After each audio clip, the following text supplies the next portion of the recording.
All right, so get ready, because today we are going deep into some holiday horror Oh, yeah. with Black Christmas from 1974. Yep. And you actually sent us some info about it. And, Yep.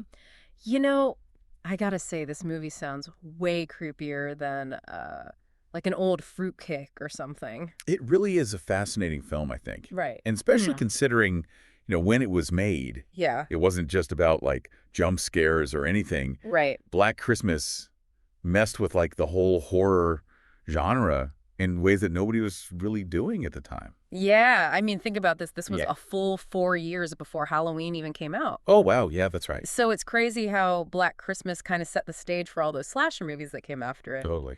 Yeah. So where do we even begin with this one? Well, the setting is super important, I think, Okay. if you want to understand this film. Okay. Because instead of that classic dark and stormy night, Right. Black Christmas takes place during the holidays at a sorority house. Oh, So you have this, like, weird contrast yeah. between the festive cheer and this, like, hidden danger. Yeah, it's like the backdrop of the holidays makes all the scary parts even more terrifying. Exactly. You've got Christmas lights and carols playing, Right. and then bam, murder. Yeah, that juxtaposition is so effective, I think. Yeah. It's like there's something sinister hiding Right. underneath, all that holiday cheer, and that makes it even more unsettling. Totally. And then there's the killer, Yeah. or really, I guess, the voice that we know is Billy. Oh, yeah. Okay, now this is where it gets really interesting. Yeah. Because I was reading that we never actually see the killer. Yeah, you read that right. Okay. We get, like, these quick glimpses from his point of view, Right. which was, like, totally groundbreaking at the time. Oh, wow. But Billy's face is hidden the entire film. The whole time. Yeah. Wow. So he's like this lurking presence, Right. always just out of sight. Uh-huh. All you have is his heavy breathing, Oh. his distorted voice on the phone, Oh, yeah. and all his, like, disturbing ramblings. That's terrifying. Yeah. I think not knowing who or what is hiding in the shadows makes it even scarier. Oh, absolutely. Yeah. It plays on that, like, primal fear of the unknown. Right. And, I mean, think about it. Our imaginations can create something way more frightening Yeah. than any special effects ever could. That's true. And Black Christmas doesn't just rely on, like, the unseen either. Yeah. They use sound to, like, really amplify that Mm. tension. Oh, right.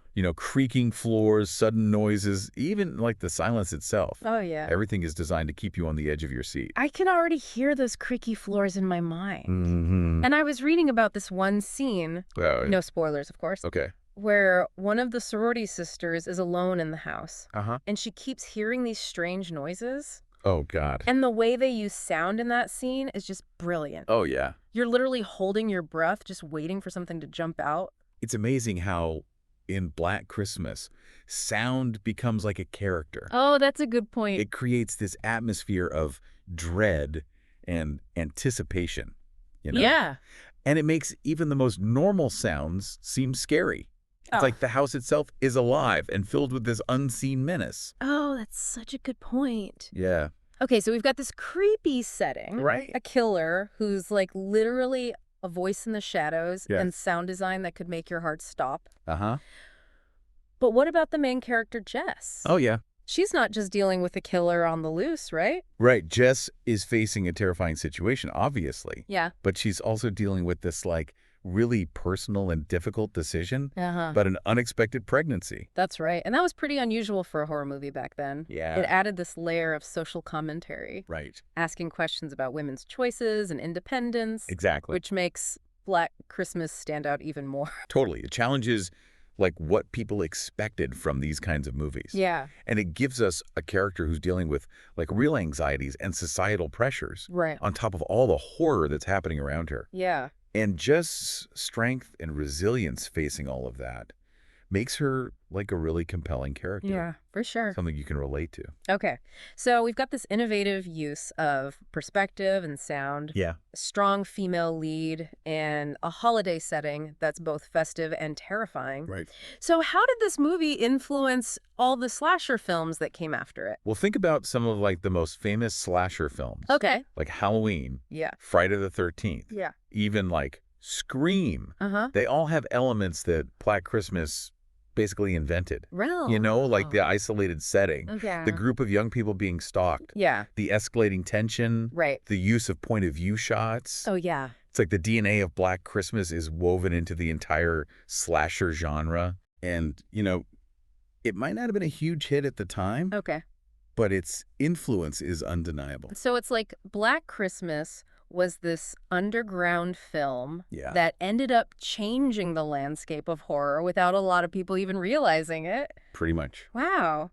I'm curious to hear more about how it was received and like its legacy and stuff. Yeah. But first, I think we should unpack those iconic scenes a little more. Oh, yeah. Because they sound truly terrifying. They are. You're right. It didn't make like a huge splash or anything Yeah. when it first came out, but it's gained like a real devoted following over the years. Okay. It's a film that like you have to really watch closely to get it. Okay. Especially those iconic scenes you're talking about. Right. Like, let's talk about that opening sequence. Oh, yeah, that opening. Exactly.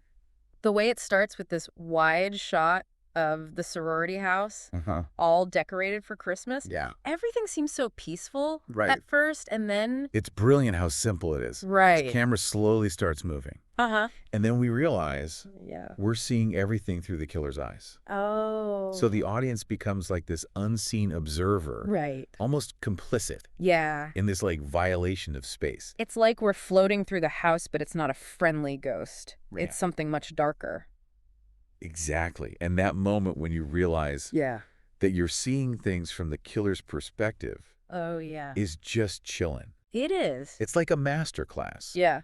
in point of view filmmaking Yeah. and how to create that immediate feeling of unease. Right. Because Black Christmas doesn't just show us what's happening. Yeah. It puts us right in the middle of it, Oh, wow. experiencing everything from the point of view of this unknown threat. Right. And it sets the tone for the rest of the movie. We're Yeah. constantly wondering, like, when Billy is going to strike next, who Yeah. will be his next victim. Right. And then there are those terrifying phone calls. Oh, God, those phone calls. Yeah. They're like pure nightmare fuel. They are. They're obscene, threatening, Yeah. full of rage, Mm. and often they just don't make sense. Right. But they get under your skin, and it's hard to shake them off. It's the voice, isn't it? Oh, yeah? That distorted, gravelly voice full of like madness and rage. Totally. It's like listening to pure evil. It is. You hit the nail on the head. Yeah. The filmmakers did some really clever things to create that voice. Oh, really? Yeah, the actor Nick Mancuso, Okay. he would like contort his face and make these weird sounds. And then they layered those recordings and sped them up and slowed them down, Wow. creating this super disturbing sound Yeah. that still gives me chills. Oh, I bet. Yeah, It's so effective because like we were saying before, right. it plays on our fear of the unseen, Mm-hmm. the unknown. Yeah. You can't reason with voice on the phone. Nope. You don't know who's on the other end of the line. Right. You're just completely powerless. And Black Christmas is so good at creating that sense of helplessness. The sorority sisters are trapped in this house, Yeah. cut off from the outside world, Right. with a killer hiding among them. Yeah. It's kind of a commentary on how vulnerable we all are, Right. even in places that seem safe. It makes you think about how much we depend on things like technology and authority figures for Yeah. protection and how easily those systems can fail us. Exactly. And I remember reading that the police in the movie don't even believe the girls at first, Oh, yeah.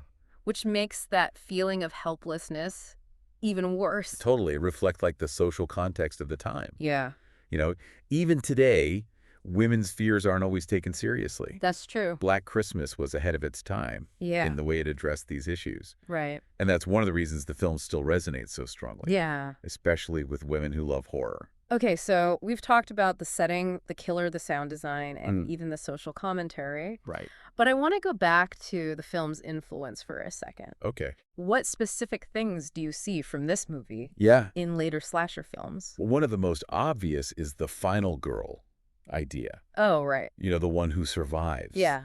Jess, with her intelligence and how resourceful she is, Mm, and the way she refuses to be a victim, right. became the model for so many female horror characters Yeah. that came after her, like Laurie Strode in Halloween, Yeah. Nancy Thompson in Nightmare on Elm Street, Uh-huh. Sidney Prescott in Scream. Right. They all share that same core of strength and resilience Okay. that Jess has. So Black Christmas helped to like redefine women in horror, Totally. moving away from that damsel in distress thing Yeah. and towards these strong, capable characters who fight back. Absolutely. And it's not just the characters. Okay. Black Christmas also helped to popularize those point-of-view shots Right. we talked about. Yeah. Putting the audience in the killer's shoes Mhm. became a standard thing in slasher movies, Oh. letting you feel more suspense and making the viewing experience more intense. I remember seeing that technique used really well in Halloween, Oh, yeah. with those long tracking shots from Michael Myers' perspective. Exactly. And then there's that isolated setting. Yeah. The sorority house in Black Christmas was like the blueprint Okay. for the summer camp in Friday the 13th. Right. The abandoned mental hospital in Halloween 3. Oh, yeah. All these places where the characters are trapped and terrorized. It adds to that feeling of claustrophobia and dread. For sure. It creates this feeling like once you're in that place, there's no escape. Yeah, and then there's the mystery of it all. Yeah. The whodunit aspect that Black Christmas does so well. Right? We never find out for sure who Billy is or why he's doing all of this. Nope. It's all left ambiguous. Which I have to admit is a little frustrating. Yeah. But also kind of brilliant. Yeah. It makes you think about the film long after it's over. Right. And that's a sign of a really good horror movie, isn't it? Totally. One that stays with you and makes you question things. Exactly. Black Christmas wasn't just a scary movie. Right. It was a game changer. It redefined the genre, Right. introducing techniques and themes that still influence horror movies today. Uh-huh. But beyond all that technical stuff, Yeah.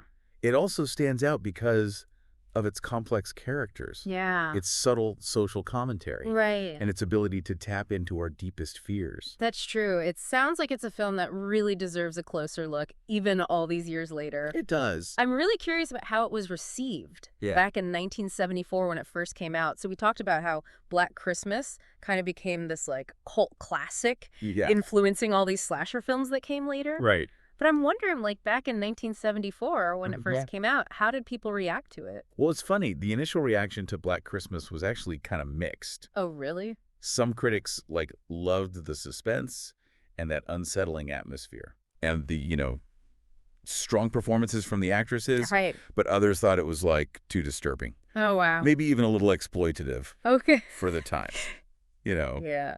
So it wasn't like a huge box office hit right away, Okay. but it definitely found an audience Right.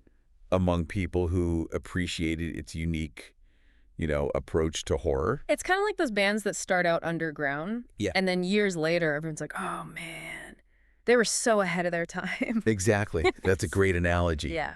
And that's exactly what happened with Black Christmas. Okay. Over time, his reputation grew, and people started to see it as a pioneering work in the slasher genre. Oh, wow. And every year, it seems like it gains even more appreciation Really? as new horror fans discover it. That's cool. I think part of what makes it so enduring is that ambiguity. It leaves so much up to the viewer's imagination.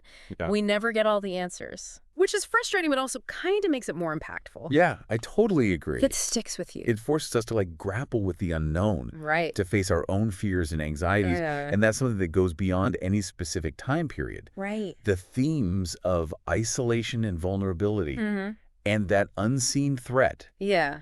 are just as relevant today Right. as they were back in 1974. So you're saying it's not just like a nostalgia thing for horror fans. No, it's a movie that can still really creep us out. Even now. Even now, with all the, visual stuff we're bombarded with today. Right. Absolutely. Wow. The way Black Christmas uses sound and visuals to create that atmosphere is just masterful. Right. And the themes it explores are timeless. It gets under your skin and stays with you. This has been such an eye-opening deep dive. I agree. I feel like I not only understand this movie better now, Yeah. but I have a whole new perspective on horror in general. It's always fun to dig into the world of horror films. Yeah. To uncover those hidden gems. Right. And the lasting legacies that continue to shape the genre. I'm so impressed by your knowledge and insights. Well, thank you. It's obvious you're really passionate about these movies. I am. So for our listener out there Yes. who brought us this fantastic topic, Right. I have one last thought. Okay.